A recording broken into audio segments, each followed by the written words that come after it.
Esto dice el Señor, es la orden que di a mi pueblo. Escuchen mi voz, yo seré su Dios y ustedes serán mi pueblo. Caminen siempre por el camino que yo les mostraré, para que les vaya bien.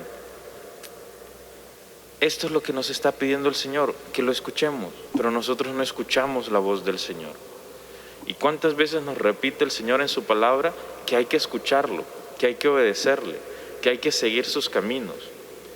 Y seguimos sin escuchar. Seguimos sin escuchar. Cuando el pueblo escucha la voz de Dios y camina por donde Dios dice, el pueblo prospera. La época de oro del pueblo de Israel, hablan que hay dos épocas de oro. Uno, la época del rey David, porque en la época del rey David había estabilidad, estaban en la tierra prometida, el reino era hermoso, había alimentos, había ejército, era una nación temida. Pero la verdadera época de oro del pueblo de Israel es la época de Josué, cuando entran a tomar posesión de la tierra prometida. Y durante vivió Josué, y durante vivió toda esa generación que conoció a Josué, todo el pueblo de Dios cumplía la palabra de Dios. Y el pueblo era feliz, el pueblo era próspero. ¿Cuándo vino la decadencia de esa época de oro? En la siguiente etapa, la época de los jueces. Y hay un versículo bisagra que conecta a Jueces con Josué. Dice el libro de Jueces y también el de Josué. Cuando murió Josué, permanecieron apegados a la palabra de Dios mientras vivió toda aquella generación que conoció los prodigios y las hazañas de la época de Josué.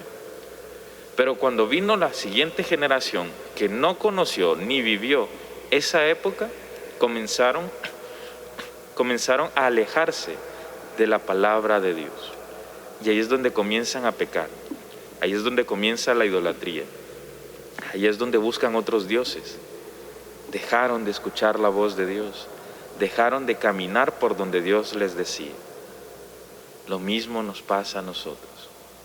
Nuestra época de oro, nuestra época de plenitud y de felicidad, recuérdenlo ustedes, ¿cuándo tuvieron su encuentro personal con Cristo?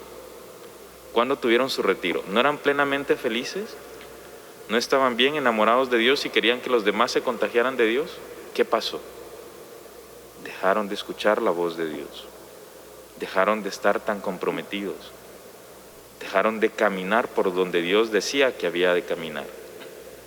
Y ahora nos cuesta escuchar la voz de Dios, nos cuesta tomar sus caminos. Nos sentimos agotados, nos sentimos cansados. La realidad del país nos agobia. Pero nuestra relación con Dios, ¿cómo está? ¿Está como cuando tuviste aquel retiro? ¿Como cuando tuviste aquel encuentro personal con Dios? ¿Cuando evangelizabas a todas las personas para que se encontraran con Dios? ¿Cómo estás? Si no estás escuchando la voz de Dios, si no estás caminando por donde Él dice, no te vas a sentir pleno y realizado. Y te va a pasar esto que reclama el Señor. Pero ellos no escucharon ni prestaron oído. Caminaron según sus ideas, según la maldad de su corazón obstinado. Y en vez de darme la cara, me dieron la espalda.